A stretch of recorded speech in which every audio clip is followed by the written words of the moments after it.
Antes de começarmos o vídeo, vou lhes apresentar um produto que vai auxiliar nossa jornada na leitura do livro.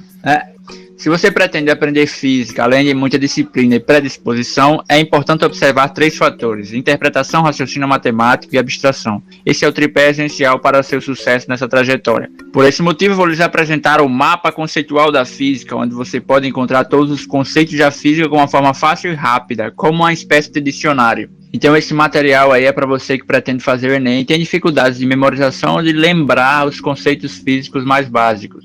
Então vai lá, acessa o link que vai estar na descrição desse vídeo e compra o produto. Podemos nos questionar sobre a natureza do tempo e discutir por horas, mas vamos resumir. Veja bem, o tempo é simplesmente uma percepção humana. Ele de fato não existe a não ser que tenha quem o perceba. Vamos usar um exemplo simples. Imagine um objeto esférico em um espaço vazio, e é dito que essa esfera está se movendo em uma direção. Vamos chamar essa direção vetorial de V. O único motivo de sabermos que ele está se movendo é porque foi dito, e representado por um vetor V. Agora retire o vetor que indica a direção. Ao retirar o vetor, sabemos que há um movimento, porém não sabemos o seu sentido nem direção. A pergunta principal a se fazer não é para onde ele está se movendo, mas sim qual a diferença de se mover e não se mover. Como percebemos esse movimento? Esse é o princípio da inércia, onde só há movimento quando comparamos objetos inerciais. E só pode ser dito que esse objeto se move em relação a outro, ou que se move em relação a um sistema inercial. Essa ideia é análoga para o tempo, com uma pequena diferença. O tempo aparentemente segue um fluxo contínuo e imutável, que pode ser percebido independente do sistema. Pense em uma panela com água em um espaço vazio. Iniciamos o seu aquecimento até que a água entre em estado de ebulição. Deixamos fervendo por alguns minutos até que a água evapore. Este é o fluxo contínuo padrão das coisas, e vamos chamá-los de vetor de entropia. Se repetirmos o mesmo experimento, sem indicar com um vetor, como foi indicado, nós percebemos o mesmo módulo, a mesma direção e o mesmo sentido, pois é perceptível que as coisas tendem a um estado lógico comum. A lógica natural nos diz que uma água em estado de ebulição tende à evaporação. Então assim nunca veremos um recipiente vazio ser enchido com água que condensa do ar dentro dele, como se as coisas voltassem à ordem, em um sentido oposto ao vetor de entropia. Pois assim agora nós sabemos o que é a ideia de tempo, uma percepção de eventos em um sentido único.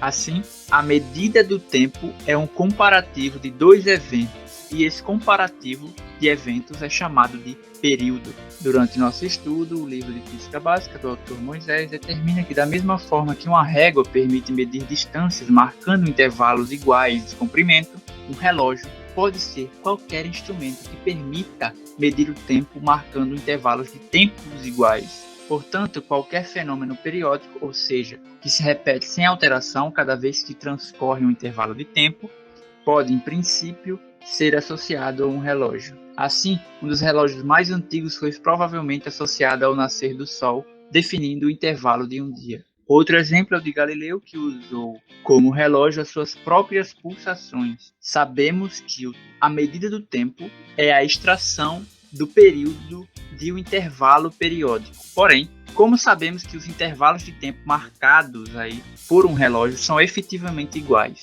Como sabemos que um dia não é maior do que o outro? A resposta é simples, não sabemos. Não adianta invocarmos a sensação subjetiva do que é passar o tempo, pois o nosso relógio biológico, definido aí pelo nosso ritmo metabólico, nos diz ou nos dá a impressão de que o tempo passa mais depressa na companhia de uma pessoa atraente do sexo oposto do que em uma aula chata, como exemplo. O que sabemos é que os dias medidos pelo método do nascer do Sol têm durações variáveis, conforme as estações.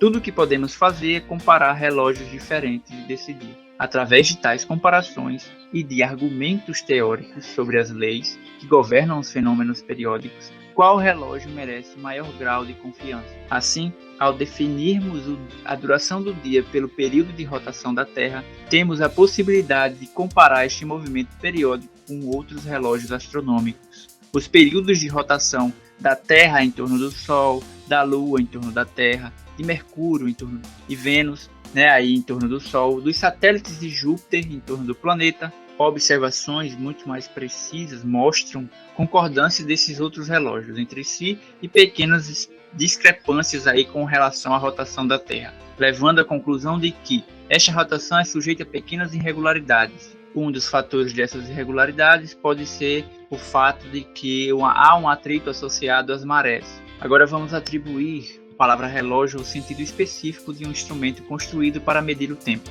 Os relógios mais antigos conhecidos são aí os relógios de sol, que ainda são encontrados em nossos dias, né, ornamentando aí alguns jardins. Os mais simples deles baseiam-se no comprimento de projeção de uma sombra, de uma estaca sobre uma escala gradual. Então, o quadrante solar, um pouco mais elaborado, projeta a sombra de um ponteiro sobre um quadrante graduado. Porém, os relógios solares apresentam uma inconveniência, só de pensar que só funcionam durante o dia e de marcarem horas não muito iguais. Mas existem outros tipos de relógio, como o relógio babilônico, né, que já empregava aí relógio de água, baseado no escoamento de um filete de água através de um pequeno orifício no fundo de um recipiente para outro recipiente. Contendo uma escala gradual, um dispositivo semelhante foi utilizado por Galileu em experiências básicas de mecânica. Existem outros relógios antigos, como o relógio de areia.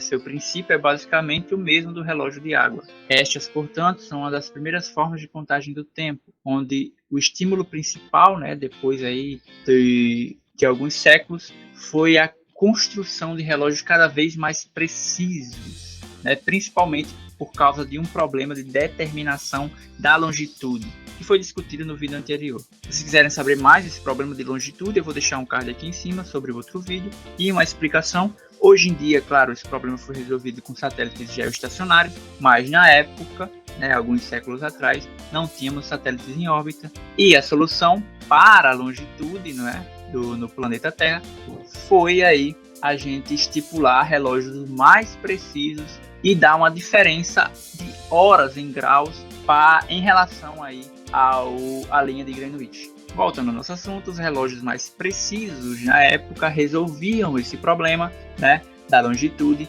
pois era só comparar as horas com a linha de Greenwich. Como a Terra aí gira em torno do seu eixo de 360 graus em 24 horas, uma variação de 1 hora da hora local correspondente ao deslocamento de 15 graus de longitude. Então seriam 360 graus dividido em 24 horas. Então cada hora 15 graus. Ou seja, cada grau de longitude equivale à variação de 4 minutos da hora local, levando em conta o sentido de sua rotação. Mas por que 4 minutos? Ora, veja bem, cada grau 4 minutos. A cada 15 graus, 1 hora. Então 4 vezes 15.